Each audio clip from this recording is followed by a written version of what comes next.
नमस्कार विद्यार्थी मित्रांनो, थिंक लाईक गुरु या आपल्या यूट्यूब चॅनलवर तुम्हा सर्वांचे पुन्हा एकदा स्वागत आहे। आज आपण पाहणार आहोत की 10वी विज्ञान या पुस्तकावर राज्यसेवेने पूर्व परीक्षेमध्ये 2017 पासून 2023 पर्यंत कशा टाईपचे प्रश्न विचारलेले आहेत।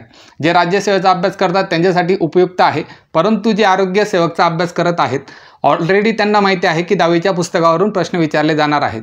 तर एक लेवल कशी असते किंवा कशा पद्धतीने तुम्हाला प्रश्नांमध्ये फिरू शकतात ते जर तुम्हाला पाहायचं असेल तर राज्यसेवेचा पेपर बेस्ट एक्झाम्पल त्याचा असतो। तर राज्यसेवेने इयत्ता 10वीच्या पुस्तकावरून कशा टाईपचे प्रश्न विचारलेले आहेत आज आपण या लेक्चरमध्ये पाहणार आहोत। तसंच मी तुम्हाला रेफरन्स सुद्धा त्याचा देऊन देईल की कोणत्या पेजवर किंवा कोणत्या पार्टमध्ये हा प्रश्न विचारला गेलेला आहे आणि प्रश्नाला टॅकल कशा पद्धतीने करायचं होतं ते सुद्धा आपण पाहून घेऊया। राज्यसेवेच्या विद्यार्थ्यांना सुद्धा एक जनरल आयडिया भेटून जाईल, परंतु जास्त महत्त्वाचं जे ठरणार आहे आरोग्य सेवकचा जे अभ्यास करतील त्यांच्यासाठी, कारण की त्यांच्यासाठी 10वीचं जे पुस्तक आहे 10वी विज्ञानचं जे पुस्तक आहे ते अत्यंत महत्त्वाचं ठरणार आहे। तर चला स्टार्ट करूया आपल्या लेक्चरला पहिल्या प्रश्नापासून।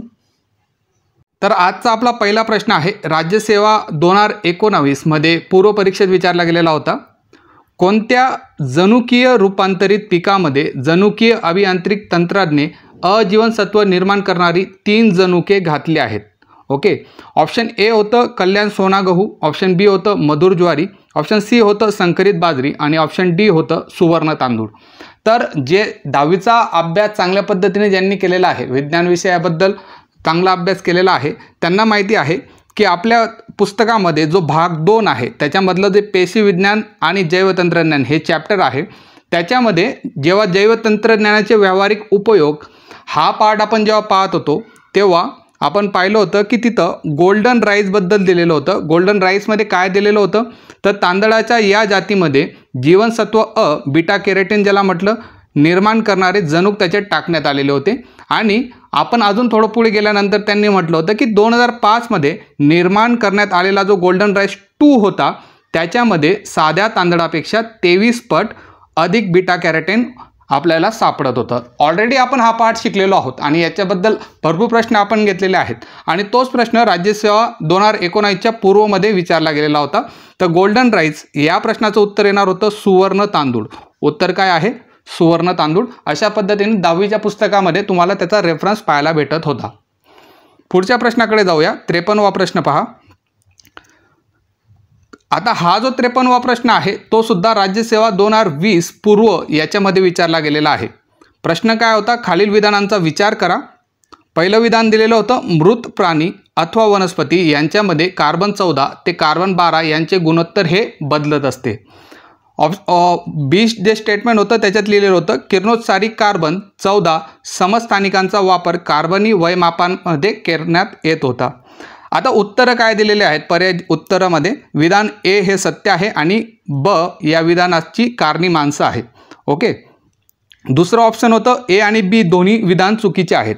तिसरं ऑप्शन होतं ए विधान सत्य आहे परंतु बी चुकीचं आहे आणि चौथं जे होतं की ए आणि बी एकमेकांशी संबंधित नाहीत।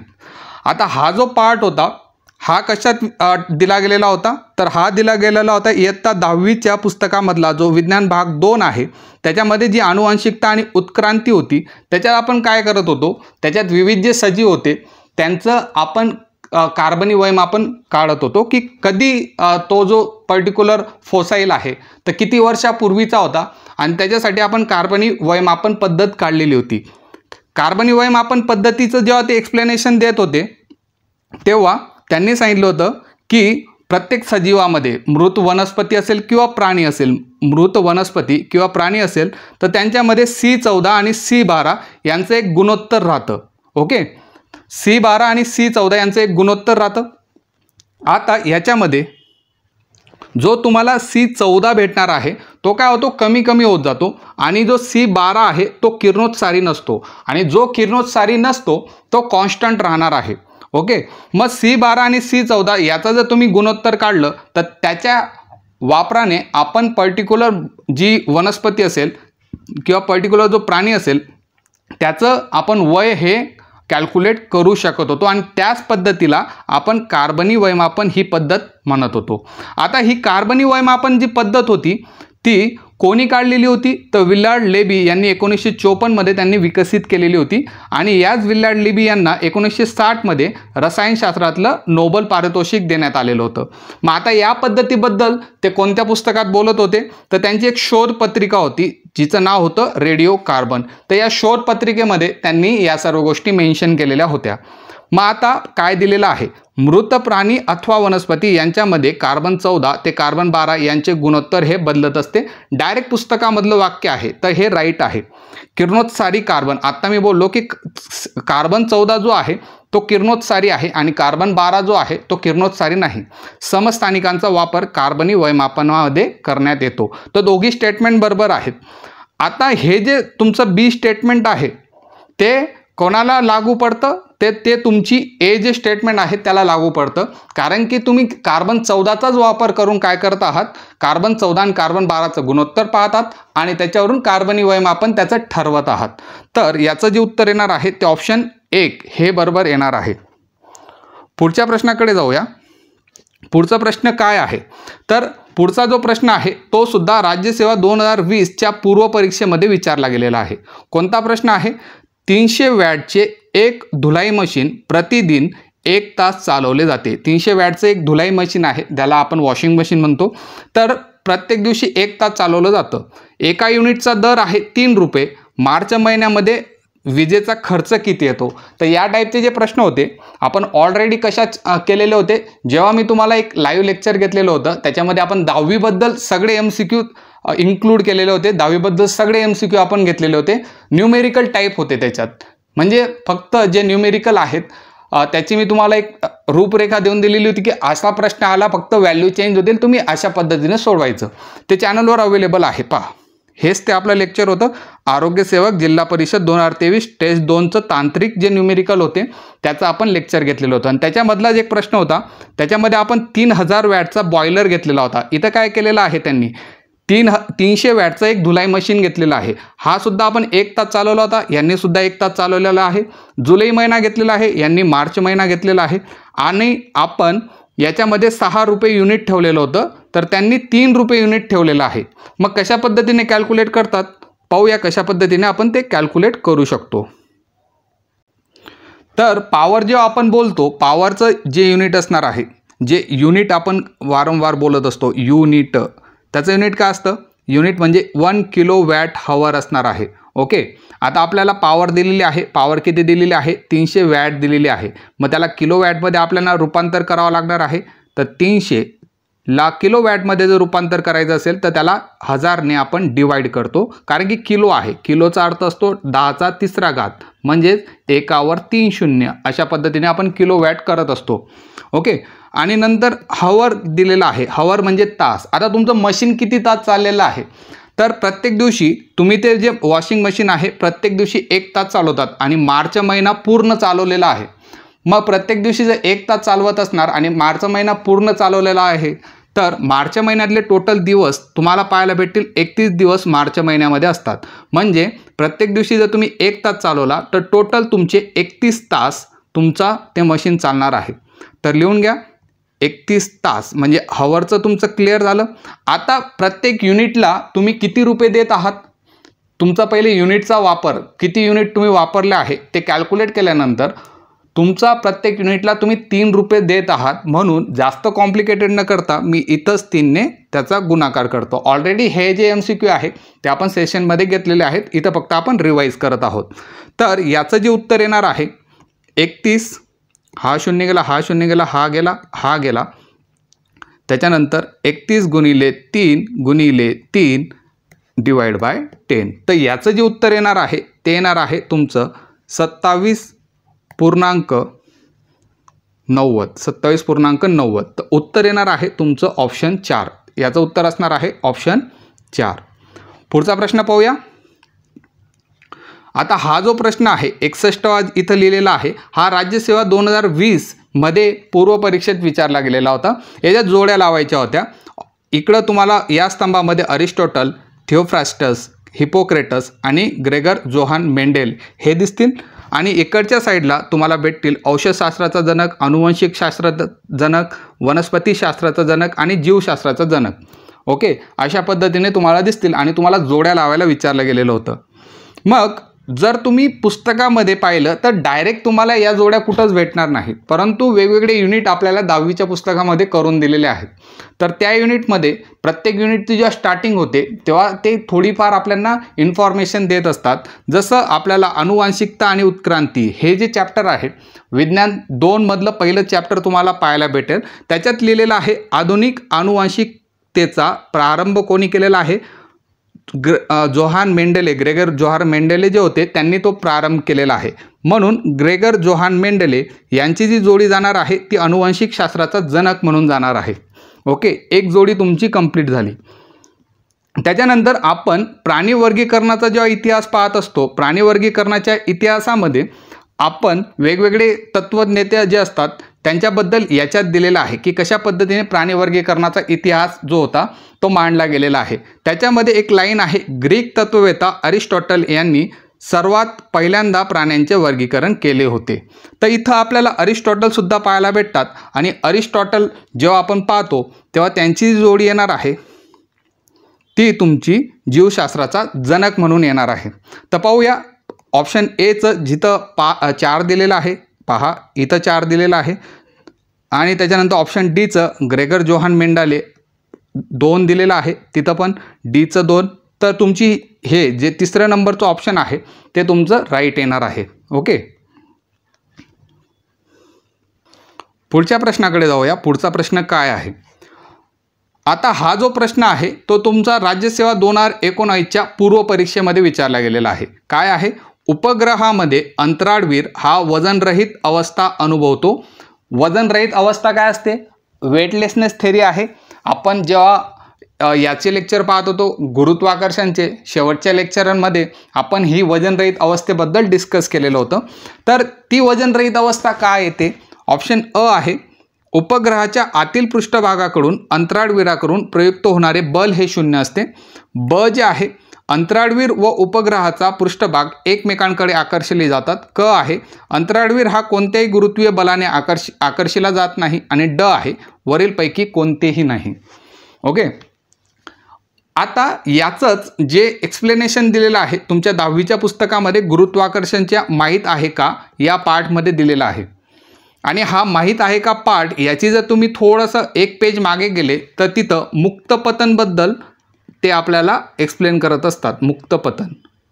ओके, मग एवढं माहीत आहे की अवकाशातली जी वजनहीनता असते त्याचं डायरेक्टली जे रिझन असणार आहे ते मुक्तपतन असणार आहे.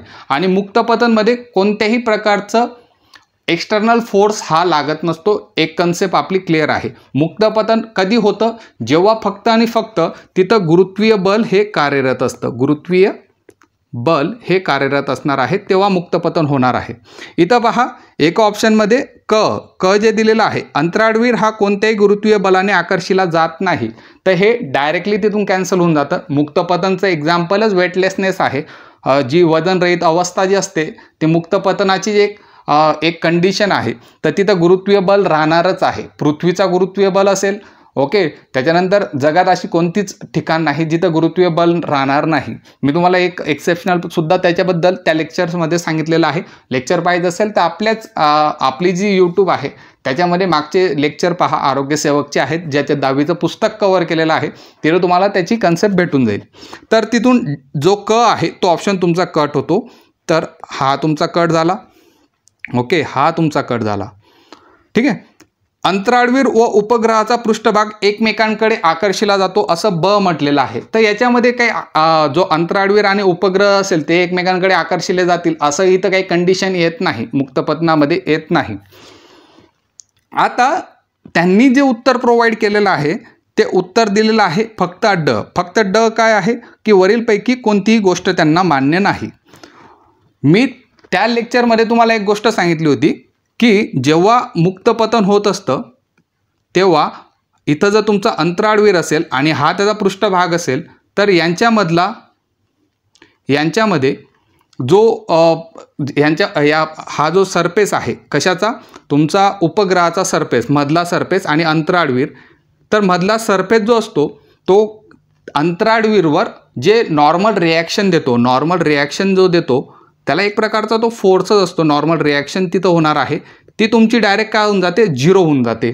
त्याच पद्धतीने तुम्हाला हे स्टेटमेंट पाहायला भेटतं की उपग्रहाचा आतील पृष्ठभागाकडून अंतराळवीरावर प्रयुक्त होणारे बल हे 0 असते. जनरली जर पाहायला गेलं तर हे स्टेटमेंट तुमचं राईटच येतं आणि उत्तर काय दिलेलं आहे की यापैकी कोणतं स्टेटमेंट तुमचं बरोबर नाही असं त्यांनी उत्तर दिलं आहे. सेकंड आन्सर कीमध्ये सुद्धा याचं उत्तर तसंच दिलेलं आहे. मग हे जे स्टेटमेंट राईट आहे का रॉंग आहे याच्याबद्दल थोडं कन्फ्युजन आहे, कारण की आयोगाने असा विचार केला असेल की इथं प्रयुक्त होणारे बलच्या जागेवर नॉर्मल रिॲक्शन 0 होते असंही ते म्हणू शकत होते. तर नॉर्मल रिॲक्शनमुळे किंवा बलमुळे कन्फ्युजन झालं असेल, परंतु जनरल ॲस्पेक्टमध्ये पाहायला गेलं तर हे स्टेटमेंट तुमचं बरोबर येतं. उपग्रहचा मधला पृष्ठभाग आणि अंतराळवीर यांच्यामध्ये उपग्रहाचा पृष्ठभाग जो असतो ना, तो जे बल अंतराळवीरवर प्रयुक्त करतो तो 0 असतो. त्याचं एक्झाम्पल पण मी तुम्हाला दिलेलं होतं तिथं, की एक अशी फळी आहे, या फळीवर जर तुम्ही बसलेले आहात, ओके, आणि इथून मी ती कट करून टाकली तर तुम्हाला इथून खाली येताना वेटलेसनेसची कंडिशन जाणवते, तुम्हाला वजन जाणवत नाही. का जाणवत नाही? कारण की ती फळी तुमच्यावर 0 नॉर्मल रिॲक्शन ही देत असते. ओके, पण सध्यापुरता उत्तर जे दिलेलं आहे ते ओनली डी दिलेलं आहे. तर आपण आयोगाच्या कीनुसार जाऊया. पुढचा प्रश्न पाहूया. पुढचा जो प्रश्न आहे, कोशिकांचे सर्वप्रथम वर्णन कोणी केले? आता हा जो प्रश्न होता इतका इझी प्रश्न होता जो राज्यसेवा 2020 मध्ये विचारला गेलेला होता. आता आपण एक चॅप्टर शिकलो होतो, चॅप्टरचं नाव होतं पेशीविज्ञान आणि जैवतंत्रज्ञान. आणि याचं सगळ्यात आधी स्टार्टिंगला पेशीविज्ञान शिकण्याआधी मी काय केलेलं होतं, तुम्हाला याची जी बेसिक कन्सेप्ट होत्या त्या क्लिअर केलेल्या होत्या. आणि बेसिक कन्सेप्ट कुठून आलेल्या होत्या? इयत्ता 9वीच्या पुस्तकातून आलेल्या होत्या. तर इयत्ता 9वीच्या पुस्तकामध्येच हा सुद्धा एक प्रश्न दिलेला होता, जे आपलं लेक्चर होतं बा बेसिक बद्दल, जे लेक्चर 1 होतं बेसिक बद्दल. तर त्याच्यात पहिलाच प्रश्न होता की कोणत्या शास्त्रज्ञाने सेल हे नाव दिलं गेलेलं होतं? तर उत्तर येणार आहे रॉबर्ट हुक. याचं उत्तर येईल रॉबर्ट हुक. राज्यसेवा 2020 मध्ये हा प्रश्न विचारला गेलेला होता. तर कोशिकांचं सर्वप्रथम वर्णन जे केलं गेलेलं होतं रॉबर्ट हुक यांनी केलेलं होतं. पुढचा पाहूया. आता हा जो प्रश्न आहे राज्यसेवा 2020च्या पूर्वला विचारला गेलेला आहे. प्रश्न पाहूया की प्रश्न कसा आहे. आधुनिक आवर्त सारणीतील अणूची त्रिज्या हा आवर्ती गुणधर्म विचारात घेता खालीलपैकी कोणते विधान बरोबर आहे? आधुनिक आवर्त सारणी, जेव्हा आपण आधुनिक आवर्त सारणी बोलतो, इयत्ता 10वीच्या पुस्तकातच आवर्त सारणीबद्दल एक मस्त चॅप्टर दिलेला आहे. ओके, आणि त्याचे लेक्चरसुद्धा आपण अपलोडेड केलेले आहेत यूट्यूब चॅनलला. तर वरून खाली जाताना वाढते, अणूची त्रिज्याबद्दलच बोलत आहात. अणूची जी त्रिज्या असते वरून खाली जाताना वाढते. बी पहा वरून खाली जाताना कमी होते. सी पहा डावीकडून उजवीकडे जाताना वाढते. आणि डी आहे डावीकडून उजवीकडे जाताना कमी होते. ओके, तर याचा रेफरन्स पहा, इयत्ता 10वी विज्ञान भाग 1 मूलद्रव्यांचे वर्गीकरण या चॅप्टरमध्ये अणु आकारमान या टॉपिकमध्ये त्यांनी दिलेलं आहे की कशा पद्धतीने आवर्तामध्ये डावीकडून जेव्हा उजवीकडे जातो तेव्हा अणुत्रिज्या ही कमी होत जाते. डावीकडून ही डावी साईड आहे, ही उजवी साईड आहे. डावीकडून जेव्हा तुम्ही उजवीकडे जातात तेव्हा अणुत्रिज्या कमी होत जाते. कारण काय? कारण की आपण बाह्यतम कक्षामध्ये ना एक इलेक्ट्रॉन ॲड होतो आणि तो इलेक्ट्रॉन काय करतो, जो सेंटर तुमचा असणार आहे, आता एक इलेक्ट्रॉन तुमचा ॲड होतो तर सेंटरकडे तो थोडा आकर्षला जातो आणि आकर्षला गेल्यामुळे तुमची जी अणुत्रिज्या असते ती कमी होत जाते. ओके, तर डावीकडून उजवीकडे जाताना कमी होत जाते. पाहूया, डावीकडून उजवीकडे जाताना कमी होते. तर डी तुमचं बरोबर आहे, ठीक आहे, आणि सी तुमचं रॉंग आहे. आता पुढे जेव्हा तुम्ही काय होतं, आवर्तातून वरून जेव्हा तुम्ही खाली येतात, ओके, वरच्या साईडवरून जेव्हा तुम्ही खाली येतात तेव्हा काय होतं, तुमचा जो त्रिज्या असते ती काय होते, अणूची जी त्रिज्या असणार आहे तिच्यामध्ये एक तुमचं ऑर्बिट ॲड होत जातं. एक ऑर्बिट तुम्ही वरून जेव्हा खाली येतात तेव्हा ॲड होत जातं. आता एक ऑर्बिट तुमचं वाढलेलं आहे, एक कक्षा तुमची वाढलेली आहे. तर कक्षा वाढल्यामुळे काय होतं, तुमची जी अणूची त्रिज्या आहे ती सुद्धा वाढत जाणार आहे. हे कधी होतं, जेव्हा तुम्ही वरून खाली येत असतात तेव्हा ते होत असतं. तर वरून खाली जाताना ते काय असते, वाढत असते. तर उत्तर येणार आहे तुमचं ए आणि डी. ए आणि डी तुमचं उत्तर येणार आहे. पहा, उत्तर दिलेलं आहे ए आणि डी. ओके, क्लिअर झालं. जेव्हा तुम्ही डावीकडून उजवीकडे जातात तेव्हा कमी होईल आणि वरून जेव्हा तुम्ही खाली येतात तेव्हा वाढेल. पुढच्या प्रश्नाकडे जाऊया. 51वा प्रश्न आहे. आता हा 51वा प्रश्न राज्यसेवा 2020च्या पूर्व परीक्षेमध्येच विचारला गेलेला आहे. दूरसंचार उपग्रहाची गती पृथ्वीच्या गतीच्या सापेक्षपणे 0 असते. ऑप्शनमध्ये स्टेटमेंट पहिलं दिलेलं आहे आणि दुसरं आहे म्हणून तो उपग्रह पृथ्वीवरील माणसास स्थिर आहे असे वाटते. पर्यायी उत्तरं काय आहेत? दोन्ही विधान चूक आहे. ए विधान बरोबर बी ची कारणी-माणसं आहे. ए विधान बरोबर बी ची कारणी-माणसं नाही आणि ए बरोबर परंतु बी चूक आहे. दूरसंचार उपग्रहाबद्दल आपण कधी बोललेलो होतो तर आपलं इयत्ता 10वी मधलं अवकाश मोहिमा हे चॅप्टर आहे. अवकाश मोहिमा चॅप्टरमध्ये मी तुम्हाला एक कक्षेबद्दल बोललेलो होतो की 3 प्रकारच्या कक्षा असतात.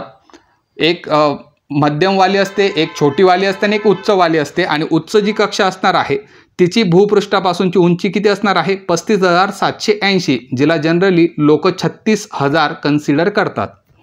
या उच्च कक्षेमध्ये एक भूस्थिर उपग्रह असणार आहे ज्याला आपण जिओसायक्रोनस सॅटेलाइट म्हणतो. आणि तो काय असणार आहे? जसं तुम्ही आता इथं बसलेले आहात आणि हा तुमचा भूस्थिर उपग्रह आहे. तो जसं पृथ्वी स्वतःला एक चक्कर मारण्यासाठी 24 तासाचा कालावधी घेते त्याचप्रमाणे हा जो भूस्थिर उपग्रह आहे एक पूर्ण राऊंड कंप्लीट करण्यासाठी 24 तासाचा कालावधी हा घेत असतो. इथं पहा, पृथ्वीभोवती प्रदक्षिणा पूर्ण करायला जवळपास त्याला किती टाईम लागतो? 24 तास लागतो. आणि पृथ्वीला सुद्धा स्वतःभोवती एक फेरी पूर्ण करायला किती तास लागतात? तर 24 तास हे लागत असतात. ठीक आहे. या उपग्रहाची कक्षा जी असते विषुववृत्ताला जर समांतर असेल तर पृथ्वीला जेवढा टाईम लागत आहे स्वतःभोवती परिभ्रमण करायला तेवढाच हा जो उपग्रह आहे तेवढाच टाईम त्याला लागत असतो. म्हणजे समजा एक ट्रेन आहे, या ट्रेनमध्ये तुम्ही बसलेले आहात आणि ही जी ट्रेन आहे ती 50 km/hने जात आहे आणि दुसरी ट्रेन आहे ती सुद्धा तुम्हाला 50 km/hने जात आहे. दोघांचं काय आहे? दोघांचा स्पीड जर सारखा असेल तर तुम्हाला इथं तुम्ही बसलेले असणार आणि इकडं जर तुमचा मित्र बसलेले असणार तर तुम्हाला वाटणारच नाही की दोघी ट्रेन मूव्ह होत आहेत, एका जागेवरून दुसऱ्या जागेवर जात आहेत, त्यांचं मोशनमध्ये आहेत. तर आपण या म्हणू शकतो की तुम्हाला आता या दोघांमधली जी सापेक्ष गती आहे ती काय आहे? 0 आहे. सापेक्ष गती कशी काढतात? सापेक्ष गती काढत असताना आपण काय करतो? या दोघी ज्या गती दिलेल्या आहेत त्या एकमेकांमधून मायनस करतो. 50 मधून जर 50 गेलं तर तुमची सापेक्ष गती 0 येते. त्याच पद्धतीने पृथ्वीचा फिरायचा वेग आहे 24 तास आणि याचा फिरायचा वेग आहे 24 तास. ठीक आहे. तर दोघांची जी सापेक्ष गती आहे ती किती आहे? 0 आहे. ओके. तर पहिले जे स्टेटमेंट आहे ते बरोबर आहे. मग या सापेक्ष गतीमुळेच तो पृथ्वीवरील माणसास काय वाटतो? स्थिर वाटतो. जसं मी या एक्झाम्पलमध्ये बोललो की जेव्हा तुम्ही ट्रेनमधून मूव्ह करत आहात आणि तुमचा मित्र दुसऱ्या ट्रेनमधून मूव्ह करत आहे, दोघांची गती सारखी आहे, तर तुम्हाला काय वाटतं? दोघं मित्र तुम्ही सारखे आहेत, स्थिर बसलेले आहेत, परंतु ट्रेन तर मूव्ह करतेच आहे. तर त्याच्यामुळे काय होतं की पृथ्वीवरून उपग्रह पृथ्वीवरील माणसास काय वाटतोय? स्थिर वाटत आहे. म्हणून याचं जे उत्तर येणार आहे ते येणार आहे ए विधान हे बरोबर आहे आणि बी ही त्याची कारणी-मीमांसा आहे. ओके. तर या प्रश्नाचं जे सोर्स आहे तो तुमचा अवकाश मोहिमा या चॅप्टरमध्ये आहे आणि जनरली राज्यसेवेमध्ये या अशा टाईपचे प्रश्न विचारले जातात जे तुमचे जे दूरसंचार उपग्रह असतील त्यांच्याबद्दल दिलेले असतात. पुढचा प्रश्न पहा, 51वा प्रश्न आहे. राज्यसेवा 2021च्या पूर्व परीक्षेमध्ये हा प्रश्न विचारला गेलेला आहे. खालील विधाने पहा. अणू हा विद्युतदृष्ट्या उदासीन असतो. बी स्टेटमेंट आहे केंद्रकाभोवती फिरणाऱ्या सर्व इलेक्ट्रॉनचा ऋण विद्युत प्रभार व केंद्रकावरील ऋण प्रभार हा समान असतो. आता जेव्हा मी तुम्हाला कार्बन कंपाऊंडचं लेक्चर स्टार्ट करायच्या आधी एक आपण लाईव्ह आलेलो होतो आणि त्याच्यामध्ये याच्यासाठी आपलं लेक्चर नंबर 0 होतं. ते कार्बन कंपाऊंडचं 0 का म्हटलं गेलेलं होतं? कारण त्या लेक्चरमध्ये आपण कोणत्या गोष्टी कव्हर केलेल्या होत्या? ज्या बेसिक होत्या. ज्या बेसिक माहीत राहिल्यानंतर कार्बन कंपाऊंडचं लेक्चर आपल्याला इझी जात होतं, म्हणून आपण 0वं लेक्चर घेतलेलं होतं. बेसिकचं लेक्चर घेतलेलं होतं. हे पहा, हेच होतं ते रसायनशास्त्र बेसिक असं लेक्चर आपण घेतलेलं होतं. त्याच्यामध्ये मी तुम्हाला अणूच्या बद्दल काही गोष्टी सांगितल्या होत्या. तर अणू हा विद्युत भार दृष्ट्या उदासीन असतो, बरोबर, कारण की त्याच्या सेंटरला धनप्रभार असतात आणि आजूबाजू इलेक्ट्रॉन जे असतात ते निगेटिव्ह असतात. जेवढे प्रोटॉन आहेत तेवढेच इलेक्ट्रॉन असतात, म्हणून तो इफेक्ट नलिफाय होऊन जातो. अणू हा विद्युत भारदृष्ट्या उदासीन होऊन जातो. तर हे जे स्टेटमेंट आहे ते बरोबर आहे. बी पहा, केंद्रकाभोवती फिरणाऱ्या सर्व इलेक्ट्रॉनचा ऋण विद्युत प्रभार. इथपर्यंत ते बरोबर गेलेले आहेत की बाहेर जे फिरतात ते इलेक्ट्रॉन आहेत आणि त्यांच्यावर कोणता प्रभार आहे, ऋण विद्युत प्रभार आहे. व केंद्रकावरील ऋण असतो का केंद्रकावर, तर केंद्रकावर ऋण विद्युत प्रभार नसतो, केंद्रकावर धन विद्युत प्रभार असतो. म्हणून इथं हे स्टेटमेंट चुकतं. पहा, ए बरोबर आहे आणि बी चूक, हे तुमचं उत्तर येईल. ओके, आयोगाने काय दिलेलं आहे, तर आयोगाने सुद्धा उत्तर 3 दिलेलं आहे. पुढचा जो प्रश्न आहे राज्यसेवा 2021च्या पूर्वमध्ये विचारला गेलेला आहे. ओके, 53वा प्रश्न होता. जर प्रकाश पहिल्या माध्यमातून 2 × 10⁸ मीटर पर सेकंद या वेगाने जात असेल आणि दुसऱ्या माध्यमात त्याचा वेग 1.25 10⁸ पर मीटर पर सेकंद होत असेल तर दुसऱ्या माध्यमाचा पहिल्या माध्यमाच्या संदर्भातील अपवर्तनांक काढा. तर सेम जो प्रश्न होता आपण एका लेक्चरमध्ये, ज्याच्यामध्ये मी सर्व न्यूमेरिकल कंपाईल केलेले होते, त्या लेक्चरमध्ये आपण हाच प्रश्न घेतलेला होता आणि तुम्हाला सांगितलं होतं की याचे व्हॅल्यू चेंज करून देतील, कोणते व्हॅल्यू जे असतील त्या चेंज करून देतील आणि तुम्हाला प्रश्न विचारतील. जो आरोग्यसेवकला तुम्हाला कंपल्सरी एखादा प्रश्न तुम्हाला पाहायला भेटेल, सिंपल प्रश्न असतात. सेम प्रश्न तुमच्या 10वीच्या पुस्तकामध्ये सुद्धा जे तुमचे सॉल्ड एक्झाम्पल आहेत प्रकाशाचे अपवर्तन, त्याच्यामध्ये सुद्धा सारखाच प्रश्न विचारला गेलेला आहे, फक्त व्हॅल्यू त्यांनी चेंज करून दिलेले आहेत. या प्रश्नामध्ये काय होतं, जर एका माध्यमातून स्पीड आहे 1.5 10⁸ मीटर पर सेकंद आणि दुसऱ्या माध्यमात त्याचा स्पीड आहे 0.75 10⁸, तर पहिल्या माध्यमाच्या संदर्भातील, तर ज्या माध्यमाच्या संदर्भातील असतो आपण अपवर्तनांक n या लेटरने डिनोट करत असतो. थोडं रफ करतो. ज्याच्या संदर्भातील आहे तो आपण ह्या साईडला लिहितो, पहिल्या माध्यमाच्या संदर्भातला आहे म्हणून इकडं 1 लिहिला आणि दुसऱ्या माध्यमाचा जर आपल्याला अपवर्तनांक काढायचा असेल तर तो आपण इकडं 2 लिहितो. इथं काय विचारलेलं आहे, पहिल्या माध्यमाच्या संदर्भातील म्हणून n लिहिला, पहिल्या माध्यमाच्या संदर्भातील आहे म्हणून इकडं 1 लिहिला आणि कोणाचा काढायचा आहे तर दुसऱ्या माध्यमाचा काढायचा आहे तर इकडं 2 लिहिला.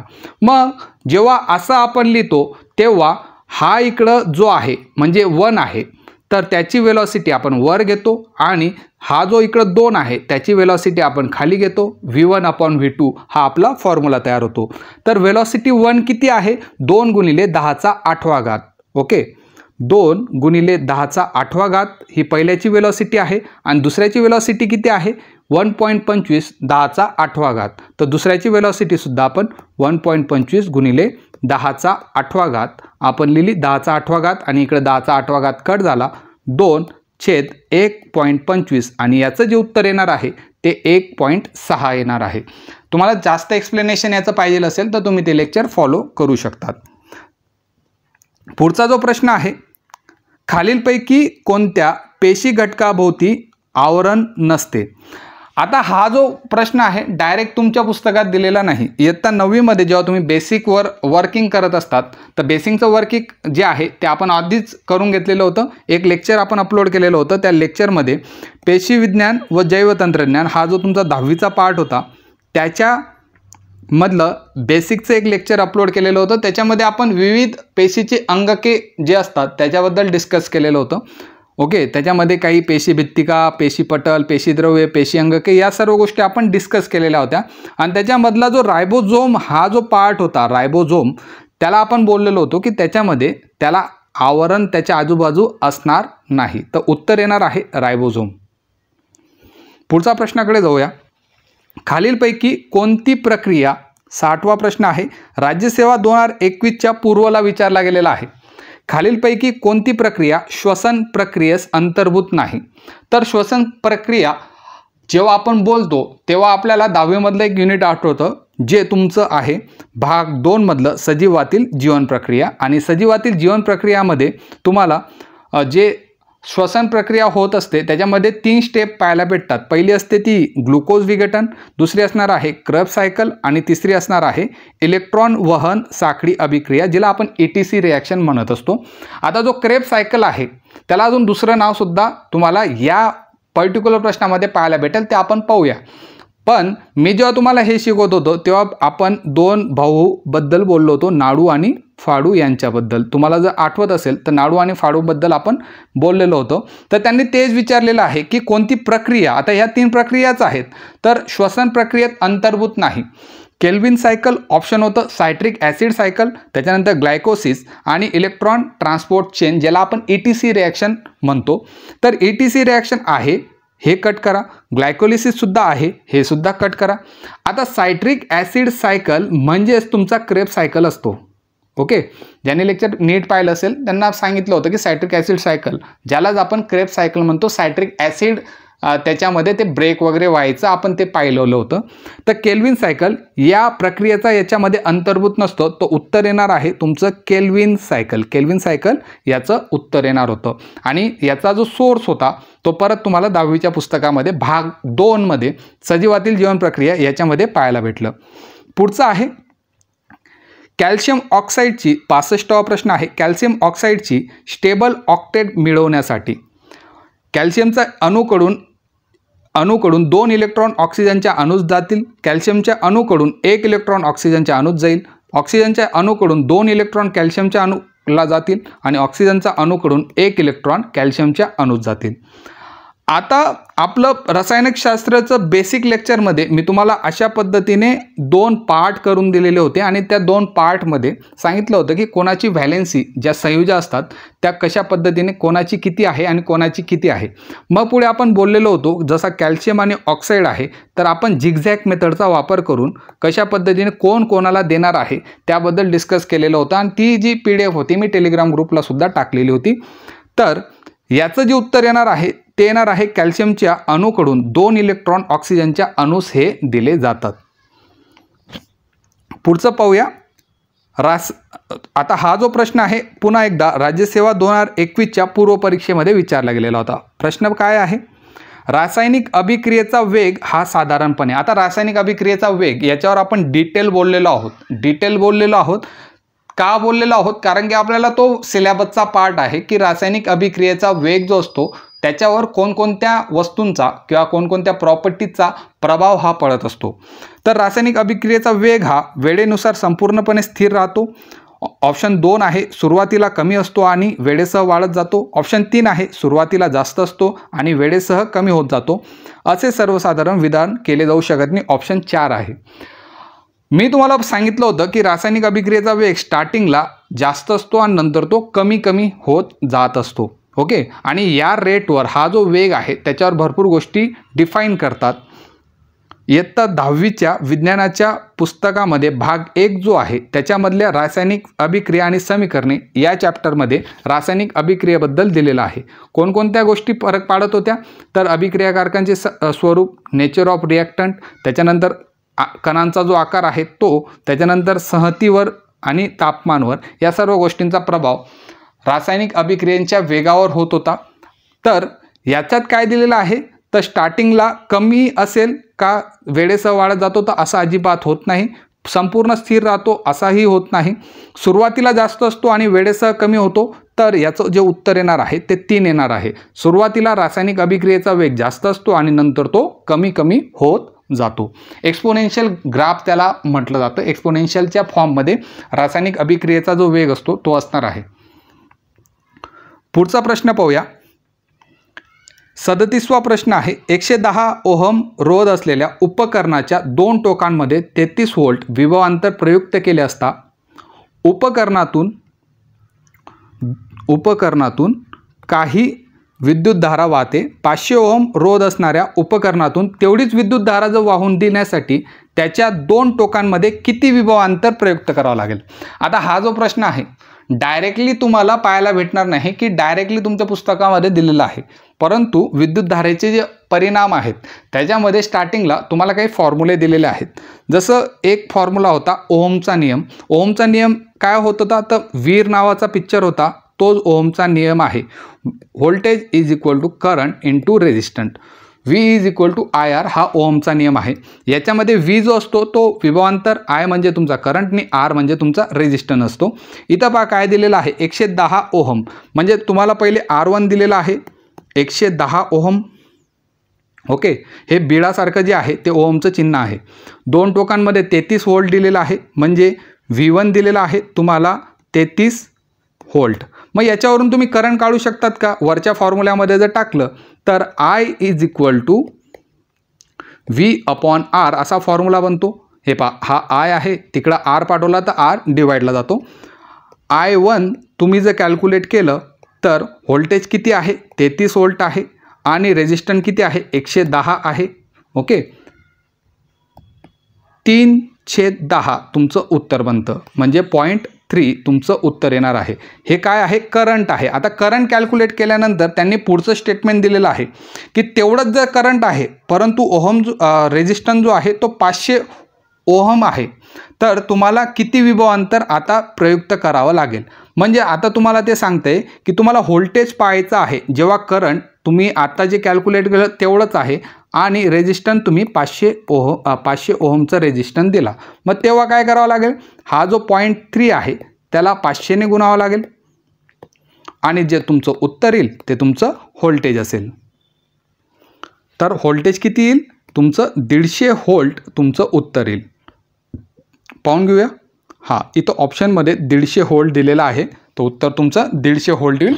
बेसिकवरचा प्रश्न होता, परंतु टर्म चेंज केलेल्या होत्या. ओके, अशा टाईपचे प्रश्नसुद्धा तुम्हाला आरोग्य सेवकच्या एक्झाममध्ये पाहायला भेटतील. सिम्पल असतात, फक्त थोडंसं डोकं लावावं लागतं. 46वा जो प्रश्न आहे राज्यसेवा 2022च्या पूर्वमध्ये विचारला गेलेला हा प्रश्न आहे. प्रश्न काय आहे? प्राणी वर्गीकरणासाठी खालीलपैकी कोणती पायरी ही वापरली जाते? ऑप्शन 1 आहे प्रजाती, जात, ऑर्डर, वर्ग, कूड आणि संघ सृष्टी. ओके, तर आता प्राणी वर्गीकरण जेव्हा आपण शिकलो होतो, प्राणी वर्गीकरण कधी शिकलो? 10वीच्याच पुस्तकामध्ये तुम्हाला प्राण्यांचे वर्गीकरण हा विज्ञान भाग 2 मध्ये पाहायला भेटेल आणि तिथं सगळ्यात आधी काय येते? प्राणीसृष्टी येते. सगळ्यात आधी प्राणीसृष्टी येणार आहे. ओके, त्याच्यानंतर आपण उपसृष्टी पाहतो आणि उपसृष्टीनंतर ते वेगवेगळ्या संघांमध्ये डिवाइड होत असतात. संघ झाल्यानंतर त्याचे उपसंघ बनतात आणि उपसंघानंतर ते वर्ग बनत असतात. म्हणजे पहिले काय येणार आहे? तर ऑप्शनमध्ये पाहायचं जिथं सृष्टी आहे, 1 नंबरला सृष्टी आहे. ठीक आहे, सृष्टीनंतर संघ येतो, तर इथं जात येणार नाही, म्हणजे तुमचं ऑप्शन 4 नंबर बरोबर असेल. संघानंतर तुम्हाला उपसंघानंतर वर्ग येतं. बाकीचं जे पुढचं आहे ते तुम्हाला 11वी 12वीमध्ये पाहायला भेटेल. ओके, फक्त 10वीचा सिलेबसचा पार्ट करून तुम्ही या प्रश्नाचं उत्तर राईट देऊ शकत होते. तो उत्तर येणार आहे तुमचं 4, सृष्टी, संघ, वर्ग, ऑर्डर, कूड, जात आणि प्रजाती. पुढचा प्रश्न पाहूया. राज्यसेवा 2018च्या पूर्वला विचारला गेलेला आहे. यम हे मूलद्रव्य डोबेरायनर त्रिकके मधील कॅल्शियम यम आणि BA ज्याला बेरियम म्हटलं जातं हे आहे. ओके, तर त्यांनी विचारलेलं आहे की डोबेरायनरने त्याचे त्रिक मांडलेले होते, त्याच्यापैकी एक आहे कॅल्शियम, एक आहे तुमचं बेरियम आणि मधला जो आहे तो कोणता होता, ज्याला त्यांनी यम या लेटरने डिनोट केलेले आहे. तर मधला तुम्हाला शोधायचा आहे. डोबेरायनर त्रिक जे आहेत ते कशामध्ये विचारले आहेत? इयत्ता 10वीच्या पुस्तकामध्ये जेव्हा तुम्ही आवर्त सारणीचे वर्गीकरण शिकतात, स्टार्टिंगचाच पॉईंट येतो, त्याच्यामध्ये डोबेरायनर त्रिक दिलेले आहेत. तर डोबेरायनरने 3 त्रिक आपल्याला पुस्तकात पाहायला भेटतात.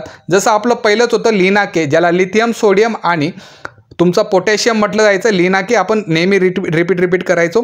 त्याच्यानंतर दुसरा जो त्रिक दिलेले होते त्याच्यामध्ये एक कॅल्शियम होता, कॅल्शियम नंतर तुम्हाला स्ट्रॉन्शियम आणि तिसरा जो होता तो बेरियम पाहायला भेटत होता. आणि जो तिसरा होता तो होता तुमचा क्लोरीन, ब्रोमीन आणि आयोडीन. आता आपल्याला विचारलेलं आहे की डोबेरायनरने त्याचे त्रिक दिले. पहिला मी कॅल्शियम घेतला, दुसरा बेरियम घेतला, तर मधला कोणता आहे? ऑप्शन पहा, ज्याच्यात बेरियम आहे का तर नाही, मॅग्नेशियम आहे का तर नाही, तुमचा स्ट्रोटियम जो आहे ते तुमचं उत्तर येणार होतं. डायरेक्टली प्रश्न होता 10वीच्या पुस्तकावरून तुम्हाला घेतलेला होता. ओके, नंतर राज्यसेवा 2023च्या पूर्वला प्रश्न विचारलेला होता. प्रश्न पहा काय आहे? खालीलपैकी कोणते विधान बरोबर आहे? एक आहे ग्रहाचा वेग सूर्यापासून जास्तीत जास्त अंतर असताना सर्वात कमी आणि सूर्यापासून कमीत कमी अंतर असताना सर्वात जास्त असतो. बरोबर विधान आपल्याला शोधायचे होते. दुसरा प्रश्न होता ग्रहांचा वेग सूर्यापासून जास्तीत जास्त अंतर असताना सर्वात जास्त आणि सूर्यापासून कमीत कमी अंतर असताना सर्वात कमी असतो. ऑप्शन तिसरं होतं ग्रहाचा वेग सूर्यापासून जास्तीत जास्त व कमीत कमी अंतर असताना सारखाच असतो. आणि चौथं ऑप्शन होतं ग्रहांचा वेग सूर्यापासून जास्तीत जास्त व कमीत कमी अंतर असताना सर्वात जास्त असतो. या प्रश्नाचा जो बॅकग्राऊंड आहे तो तुम्हाला भेटतो तुमच्याच 10वीच्या पुस्तकामध्ये, जेव्हा आपण केपलरचे नियम शिकलेले होते. केपलरने 3 नियम मांडलेले होते, जसा पहिला नियम होता, दुसरा नियम होता आणि तिसरा नियम होता. तर केपलरने सांगितलेलं होतं, काय सांगितलं होतं की केपलरच्या तिसऱ्या नियमापेक्षा केपलरच्या दुसऱ्या नियमात म्हणूया आपण, तर त्याच्यामध्ये ग्रहाला सूर्याशी जोडणारी जी रेषा आहे ही समान कालावधीत समान क्षेत्रफळ व्यापते. मग याचं एक्सप्लेनेशन जेव्हा मी लेक्चरमध्ये देत होतो तेव्हा मी तुम्हाला बोललो होतो की जेव्हा तुमचा ग्रह सूर्यापासून सगळ्यात जवळ असेल तेव्हा तो काय करेल, सूर्यापासून जेव्हा जवळ असेल तेव्हा तो एकदम स्पीडमध्ये जास्तीत जास्त एरिया कव्हर करायचा प्रयत्न करेल. आणि जेव्हा तो सूर्यापासून सगळ्यात दूर असेल तेव्हा हळूहळू तो आपला एरिया जो आहे तो कव्हर करण्याचा प्रयत्न करेल, जेणेकरून हे जे 2 एरिया आहेत, हे जो 2 क्षेत्रफळ आहेत ते काय होतील, इक्वल होतील. केपलरच्या दुसऱ्या नियमामध्ये त्या गोष्टी एक्सप्लेन केलेल्या होत्या. एक्झाम्पल देताना मी बोललो होतो जेव्हा वडील आपल्या घरी असतात तेव्हा आपण काय करतो, तर आपला स्पीड या रूममधून त्या रूममध्ये जाण्याचा जो स्पीड असतो तो वाढलेला असतो. वडील या रूममध्ये आले तर आपण दुसऱ्या रूममध्ये जास्त स्पीडने जात असतो. परंतु जेव्हा वडील जवळ नसतील तेव्हा आपण आरामशीर एकाच रूममध्ये पडलेलो असतो किंवा आपला स्पीडसुद्धा कमी झालेला असतो. तसंच केपलरच्या सेकंड रूलमध्ये होत होतं आणि हे सर्व मी गुरुत्वाकर्षणच्या चॅप्टरमध्ये एक्सप्लेन केलेलं होतं. म्हणजे ग्रहाचा वेग सूर्यापासून जेव्हा जास्तीत जास्त अंतर असेल तेव्हा सर्वात कमी असतो आणि सूर्यापासून जेव्हा कमीत कमी अंतर असतं तेव्हा तो सर्वात जास्त असतो. तो उत्तर येणार आहे याचं ऑप्शन नंबर 1. ऑप्शन नंबर 1 जे आहे ते तुमचं उत्तर येणार आहे. चौथा जो प्रश्न आहे, आता जो प्रश्न आहे तो राज्यसेवा 2019च्या पूर्वला घेतलेला आहे. डायरेक्ट रेफरन्स तुम्हाला या चॅप्टरमध्ये भेटणार नाही, म्हणजे तुमच्या 10वीच्या पुस्तकामध्ये डायरेक्ट रेफरन्स भेटणार नाही. परंतु आपण प्रश्न पाहूया. चौथा प्रश्न, प्रकाशकीय तंतू हा खालीलपैकी कोणत्या तत्वावर आधारित आहे. प्रकाशकीय तंतू जो असतो आपण माहिती आहे ऑप्टिकल फायबरबद्दल बोलत असतो आणि तो कोणत्या तत्वावर आधारित आहे त्याबद्दल त्यांनी विचारलेलं आहे. मग प्रकाशाच्या परावर्तनाच्या तत्वावर, ज्याला रिफ्लेक्शन ऑफ लाईट म्हटलं जातं. नंतर ब आहे प्रकाशाच्या अपवर्तनाच्या तत्वावर, ज्याला रिफ्रॅक्शन ऑफ लाईट म्हटलं जातं. त्याच्यानंतर प्रकाशाचे पूर्ण आंतरिक परावर्तनाचे तत्व, त्याला टोटल इंटरनल रिफ्लेक्शन म्हटलं जातं. आणि ड जो आहे प्रकाशाचे अपस्करण तत्वावर. आता याच्याबद्दल जी डिटेल इन्फॉर्मेशन आहे ती इयत्ता 11वीमध्ये तुम्हाला भेटूनच जाते. परंतु एक गोष्ट तुम्हाला माहिती आहे, जो ऑप्शन क आहे प्रकाशाचे पूर्ण आंतरिक परावर्तन, हे आपण इयत्ता 10वीमध्ये शिकलेलो आहोत. पहा इथं प्रकाशाचे आंशिक आणि पूर्ण आंतरिक परावर्तन याच्यामध्ये आपण शिकलेलो होतो. आणि जेव्हा हा पॉईंट एक्सप्लेन होत होता तेव्हा मी बोललेलो होतो की अशा पद्धतीने तुम्हाला ऑप्टिकल फायबर पाहायला भेटतात. मध्ये जास्त डेन्स असणार आहे आणि बाहेर तुम्हाला विरळ भेटणार आहे. मग जेव्हा डेन्समधून विरळमध्ये जाताना अशा पद्धतीने सिग्नल जेव्हा ट्रान्समिट केले जातात, संपूर्ण तुमचा जो प्रकाश किरण आहे तो संपूर्ण जेव्हा त्याच माध्यमात परत येतो त्याला पूर्ण आंतरिक परावर्तन असं म्हटलं जातं. आणि पूर्ण आंतरिक परावर्तन ही जी फेनॉमेनॉन आहे ती ऑप्टिकल फायबर याच्यामध्ये वापरली जाते. मी त्यावेळेस सुद्धा तुम्हाला बोललेलो होतो जेव्हा मी पूर्ण आंतरिक परावर्तन शिकवत होतो. आता पहा, पूर्ण आंतरिक परावर्तन हा एक तुमचा रे ऑफ लाईट आहे आणि अशा पद्धतीने तो पूर्ण परावर्तित झालेला आहे. याच पद्धतीने आपण सिग्नल एका जागेवरून दुसऱ्या ठिकाणी पाठवू शकतो, लाईटला बेंड करू शकतो. ओके, या सर्व गोष्टी तिथे एक्सप्लेन केलेल्याच होत्या. त्याच पद्धतीने ऑप्टिकल फायबर हे टोटल इंटरनल रिफ्लेक्शन म्हणजे पूर्ण आंतरिक परावर्तनाचे तत्वावर काम करतं. तो उत्तर येणार आहे ओनली सी. ओनली सी हे तुमचं उत्तर येणार आहे. प्रकाशकीय तंतू कोणत्या तत्वावर आधारित आहे, तर ओनली सी याचं आन्सर येईल. 45वा जो राज्यसेवा 2023च्या म्हणजे मागच्याच वर्षी जी राज्यसेवा झालेली होती 2023च्या पूर्वला विचारला गेलेला होता. मोलुस्का वर्गीय प्राणी मृदू काय असतात. आता प्राण्यांचे वर्गीकरण हा असा टॉपिक आहे प्रत्येक वर्षी राज्यसेवेला पाहायला भेटतो. आणि तुमचा आरोग्य सेवकचा जो पेपर आहे त्याच्यामध्ये सगळ्यात जास्त प्रश्न आय थिंक सगळ्या शिफ्टला प्राण्यांच्या वर्गीकरणावर जास्तीत जास्त प्रश्न तुम्हाला पाहायला भेटतील. तर मोलुस्का, आता मी जेव्हा मराठीतून शिकवत होतो त्यावेळेस इंग्लिश शब्दसुद्धा वापरायचो. त्याचं कारण असंच असतं की इथं पहा डायरेक्ट मोलुस्का शब्द वापरला आहे जो इंग्लिशला रिलेटेड आहे. वर्गीय प्राणी मृदू काय असतात आणि ते खालील वैशिष्ट्य धारण करतात. तर मोलुस्काचे वैशिष्ट्य विचारलेले आहे.